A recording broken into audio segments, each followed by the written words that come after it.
ॐ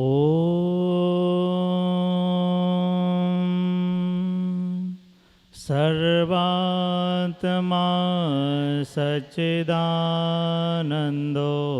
अनन्तो यो न्यायकृत्सुचे भूयात्तमां सहायो no दयालुः सर्वशक्तिमान् विमलं सुखदं सततं सुहितं जगति प्रततं तदुवेदगतं मनसि प्रकटं यदि यस्य सुखी स नरोऽस्ति सदेश्वरभागधिकः विशेषभागे वृणोति यो हितं नरः परात्मनमतीव मानतः अशेषदुःखात् विमोच्य विद्यया समोक्षमाप्नोति न कामकामुकः समोक्षमाप्नोति न कामकामुकः ॐ शान्तिः शान्तिः शान्तिः।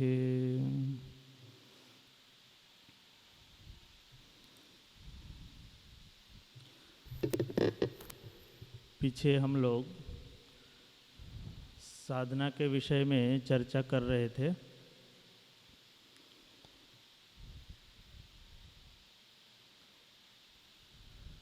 एक साधक व्यक्ति साधना कहाँ कर सकता है, किस स्थान में साधना करके सफल हो सकता है, इस विषय में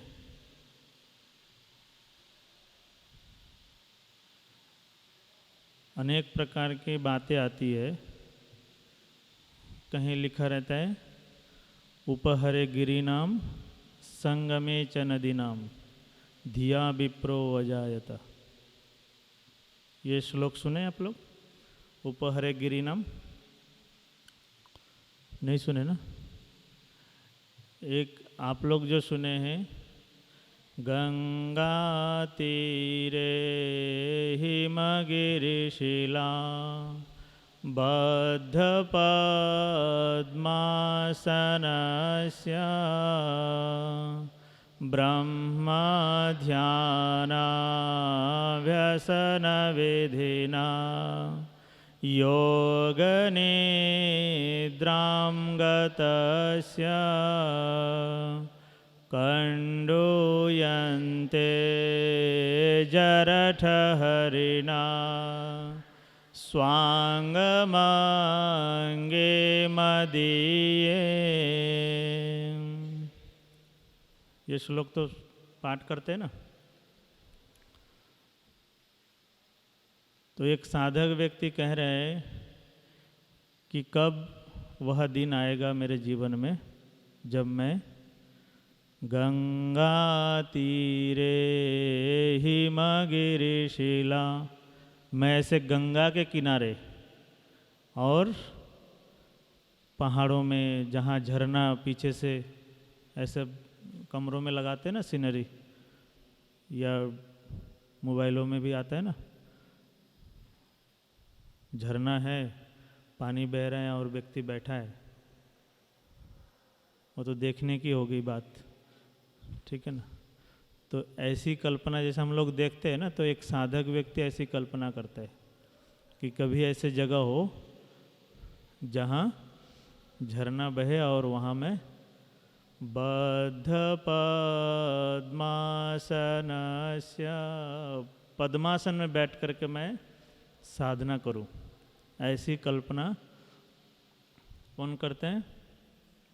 एक साधक व्यक्ति। तो स्थान को लेकर के जो चर्चा है कि कहाँ साधना होगी, तो ये श्लोक ये कह रहा है एक जगह। और भी क्या कह रहा है उसमें? कंडूयन्ते जरठ हरिणा। जैसे ये घूम रहे ना, ऐसे हिरन जैसे ये घूम रहे, ऐसे एक साधक व्यक्ति ध्यान कर रहा हो और हिरन बीच में आ गया और वो अपना शरीर खुजाता हो ये भी ऐसे ही कर रहे ना, मन को लुभा रहा है बीच में घूमता हुआ। तो एक साधक व्यक्ति उसमें लिखा है कंडूयन्ते जरठ हरिणा। अब वो बीच में थोड़ा रुकता तो और अच्छा लगता ना, वो तो सीधा चला गया। तो एक साधक व्यक्ति सोच रहे कि कोई ऐसे पत्थर के तरह ध्यान में बैठ जाए और कोई बूढ़ा हिरन आकर के वो अपना खुजली मिटाए। वो ये सोचेगा कि ये पत्थर है, कोई पेड़ का ठूट है, ऐसा सोच करके वो अपना खुजली को उसके शरीर में रगड़ के खुजलाए। ठीक है ना, कंडू का अर्थ होता है खुजली। तो खुजली करे, इसका अर्थ क्या है? खुजली करे, खुजली का तात्पर्य नहीं है कोई हिरन आके मेरे शरीर में रगड़े। इसका तात्पर्य है कि वो साधक इतना अभय प्रदान करने वाला हो जाता है जब साधना में बैठा है, तो सामने वाले प्राणी मात्र भी वैर त्याग, उसका भी वैर त्याग हो जाता है। मतलब वो उस तरह से उसको सोचने लगता है कि ये हमें किसी प्रकार का नुकसान नहीं पहुंचाएगा। तो एक साधक व्यक्ति ऐसा कल्पना करता है, जीवन में ऐसे स्थान की कल्पना करता है। तो एक तो इस तरह के श्लोक हैं, एक जो पहले बताया उपहरे गिरी नाम संगमे च नदी नाम, दोनों का एक जैसा ही है। सांख्य दर्शन में कह रहे हैं न स्थान नियमो चित्त प्रसाद। फिर यहाँ अलग कह दिए स्थान का कोई नियम नहीं है कि कहाँ किस स्थान में व्यक्ति साधना कर ले। जरूरी नहीं है कि वो झरने के किनारे में बैठ के ही साधना हो जाए। इसलिए सांख्य दर्शन में कह रहे न स्थान नियम चित्त प्रसादात। फिर एक सूत्र आता है ऐसे ही मिला जुला कि कौन से काल में करना चाहिए। आप लोग छोटे हैं ना, तो ऐसी मान्यता होती है भाई छोटे हैं तो उसको ध्यान में मत बिठाओ, ठीक है ना, संध्या करके क्या होगा। ये तो बड़ों की बात होती है। नींद आती है ना छोटे में, ऐसे तो बड़े भी सो जाते हैं, तो संध्या करके क्या फ़ायदा। अच्छा, ये संध्या करके कुछ फ़ायदा हो रहा है? हैं? तो इसको उठा देते हैं नियम को, संध्या हटा दे, उसकी जगह खेल कर दे, खेल से तो लाभ होगा। विवेकानंद कॉलेज जाते हैं ना, स्वामी विवेकानंद बोलते हैं वेद से ज़्यादा तो फुटबॉल खेलना लाभदायक है। वेद पढ़ने से ज़्यादा लाभ तो फुटबॉल खेलने से है, ये उनका वाक्य है। वेद पढ़ के क्या होगा, उससे अच्छा तो फुटबॉल खेलो, शरीर का व्यायाम हो जाता है। तो संध्या की जगह खेल कर दें, हैं? आधे तो सो जाते होंगे ना।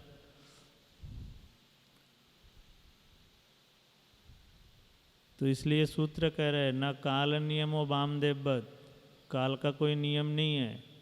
हम ये कहते हैं ना कि हाथी का आत्मा और एक चींटी का आत्मा बराबर है, उधर तो ये कहेंगे, और साधना के समय में बच्चों को समझ में नहीं आएगा। क्यों नहीं आएगा?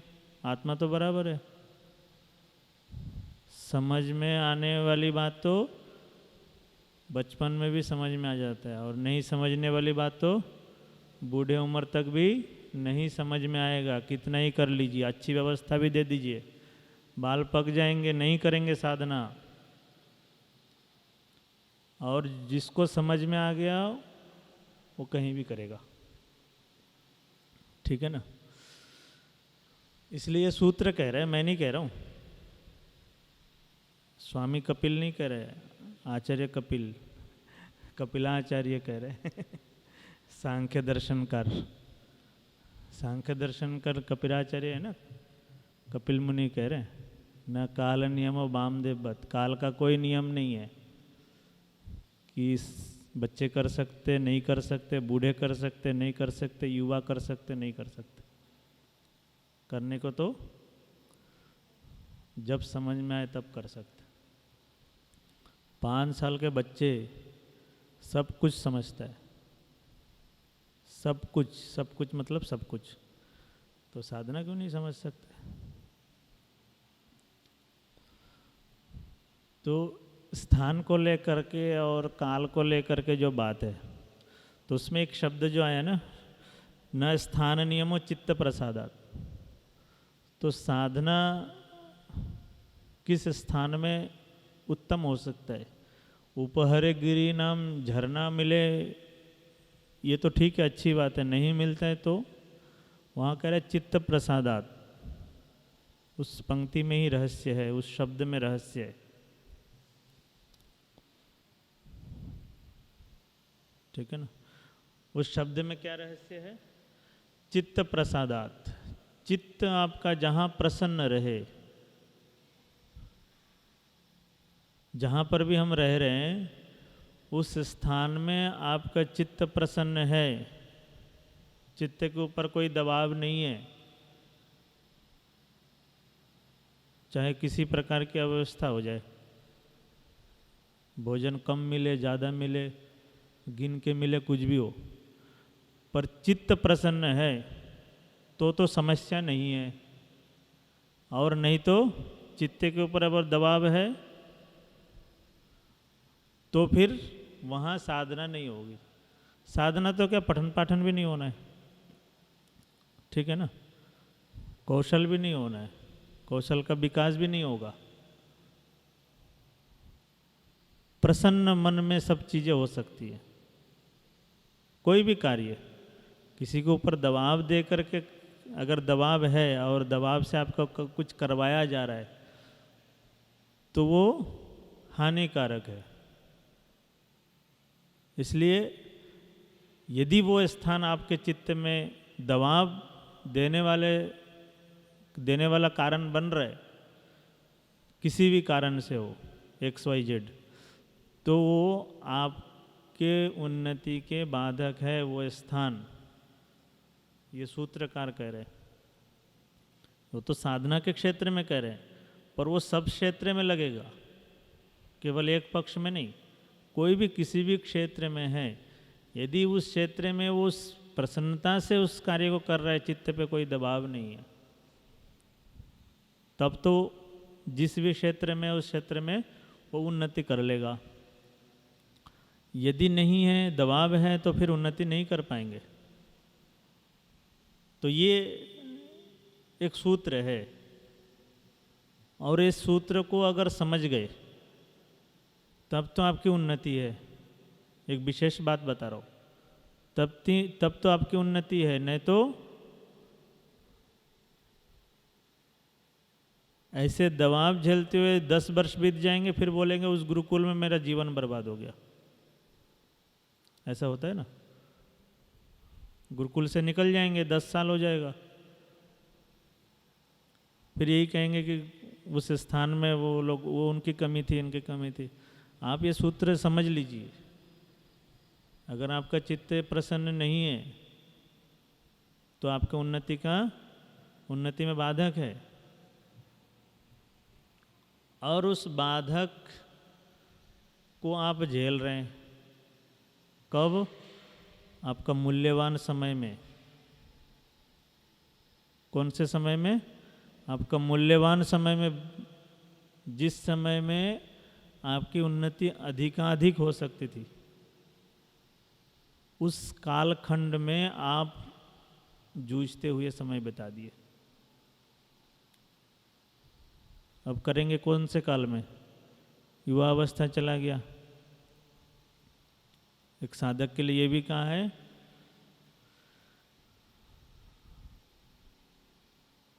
कुलस्यार्थे एकम त्यजेत, है? त्यजेत एकम, कुलस्यार्थे त्यजेत एकम, ग्रामस्यार्थे है कुलम त्यजेत। तो कुलस्यार्थे एकम त्यजेत, त्यजेत एकम, फिर आगे कह रहे हैं ग्रामस्यार्थे कुलम त्यजेत, फिर आगे कह रहे हैं जनपदस्यार्थे त्यजेत ग्रामम, और आगे क्या कह रहे? आत्मार्थे पृथ्वीम त्यजेत, आत्मा के लिए पूरा पृथ्वी को त्याग देने के लिए कहा है। ये श्लोक किसके लिए लिखा है? कोई तो पालन करेगा, ठीक है ना? तो ये कितनी बड़ी बात कह दी कि आत्मा के लिए आपको पृथ्वी को भी त्याग देना पड़े। पृथ्वी का अर्थ संबंध, स्थान, देश काल जो भी है। पृथ्वी को तो कैसे छोड़ देंगे? मतलब उन संबंधों को, जिन संबंधों में हम फंसे पड़े हैं, तो उन संबंधों को त्याग करने के लिए कह रहे हैं। किसके लिए? एक साधक व्यक्ति या जो अध्ययन कर रहे हैं उनको क्या दिखता है? एक दूसरे वाले व्यक्ति को दिखता है ये स्वार्थी है। अभी परोपकार का कार्य कर रहे हैं क्या आप लोग?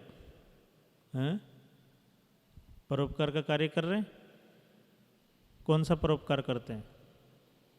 सुबह से शाम तक कोई परोपकार का कार्य करते हैं? हैं? नहीं कर रहे ना। एक विद्यार्थी क्या करेगा? परोपकार।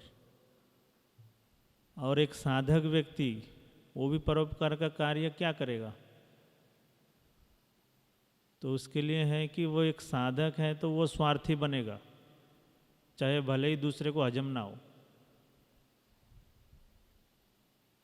हो सकता है भले ही दूसरे को ये बात हजम ना हो, पर साधक व्यक्ति वो स्वार्थी बनेगा। किसके लिए? आत्मार्थे, आत्मा के लिए। आत्मा के लिए स्वार्थी बनना पड़ेगा। अभी आप सीख रहे हैं, विद्या अध्ययन कर रहे हैं, सब अपने अपने विभाग में। कोई बहुत बड़ा परोपकार तो कार्य तो नहीं कर रहे ना, स्वार्थी तो है। कौशल का काम सीख रहे हैं, भोजन पानी ले रहे हैं, और क्या कर रहे हैं। तो जब तक व्यक्ति की उन्नति नहीं होती है तब तक उसको स्वार्थी बनना पड़ेगा। और यदि स्वार्थी नहीं बनते हैं तो उसके क्षेत्र में उन्नति नहीं होगी। हाँ, इसका मतलब ये नहीं कि आप फिर आगे भी वैसे ही रहो। वो एक कालखंड के लिए है वो नियम कि आपको ऐसा रहना होगा। उसके बाद आपको समाज को देना होगा, क्योंकि अब तक आप समाज का खाए हैं। अब तक आप क्या किए? समाज का खाए। उसके बाद भी बोलेंगे मैं तो भाई बैठा रहूँगा, तो वो नहीं होगा। एक कालखंड, एक समय विशेष के लिए है। फिर उसके बाद आपको संसार के लिए देना होगा, ठीक है ना। तो इस तरह से जो है एक साधक व्यक्ति अगर इस तरह से विचार करते हैं तो उसके साधना में प्रगति हो सकती है। ये श्लोक मुझे याद नहीं है तो मैं देख रहा हूँ। एक श्लोक ये भी है युवैव धर्मशीलः स्याद् अनित्यं खलु जीवितं को ही जानाति कस्य अद्य मृत्युकालो भविष्यति। ये सुने होंगे ना कुछ जो बड़े विद्यार्थी। इसका अर्थ लिखा है, मनुष्य युवा होता हुआ ही धर्मशील, धर्माचरण, अभ्युदय, निःश्रेष, साधक ज्ञान युक्त स्वभाव वाला हो, क्योंकि कौन जानता है आज क्या हो सकता है। तो युवा अवस्था, जिस अवस्था में हम लोग कुछ विशेष कर सकते हैं, उस कालखंड को यूं न गवाए। साधक व्यक्ति साधना में लगाए, ब्रह्मचारी विद्या अध्ययन में लगाए, जो जिस क्षेत्र में कमी है उसको पूरा करे। और वैसे तो सबके लिए यही है कि युवावस्था में साधना का विशेष लगाए, नहीं तो ये काल जाने के बाद चली जा रही है ये जीवन की रेल, इसे खिलौना समझ कर यूं ही न, क्या है आगे, खेल। फिर एक वो आता है ना,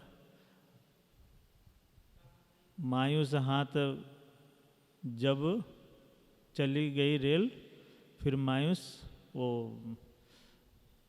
यात्रा करने वाले वो जो है वो रेल पकड़ने के लिए जाता है। वो पंक्ति मुझे ध्यान नहीं आ रहा है। तो जब तक ये सब ठीक चल रहा है, ठीक है ना, हर एक पुर्जे में जब जंग नहीं आया है तब तक तो ये काम कर ले। जब ये जंग आने लग जाएगा, जब काम करने लायक नहीं होगा, तो इससे क्या होगा, इससे कोई काम तो होने वाला नहीं है ना, ना साधना होने वाली, ना विद्या अध्ययन होने वाला है, ठीक है ना। तो इसलिए समय को गवाए ना और सिद्धांत इसको पकड़ ले। ये मैं बहुत बचपन में ये सिद्धांत पकड़ लिया था। यूँ नहीं कह रहा हूँ, यदि आपका उस स्थान में चित्त प्रसन्न नहीं है, ठीक है ना, उस स्थान में रह रहे हैं जिस स्थान में आपका चित्त प्रसन्न नहीं है, वो स्थान आपके लिए नहीं है। यदि रह रहे हैं तो समय और शक्ति ये आप बर्बाद कर रहे हैं, चाहे किसी भी परिस्थिति में करना पड़ रहा हो, क्योंकि उन्नति नहीं होगी ना। चित्त प्रसन्न नहीं है तो कैसे आप कुछ कर पाएंगे, ठीक है। तो समय हो गया। ये सिद्धांत आज जो बताया ये दर्शन का सिद्धांत है, कपिलाचार्य का सिद्धांत है। तो इसको जीवन में धारण करेंगे, ये कहीं भी हर क्षेत्र में आपको जीवन में काम आएगा ये सूत्र, ठीक है। ओम इति अंश।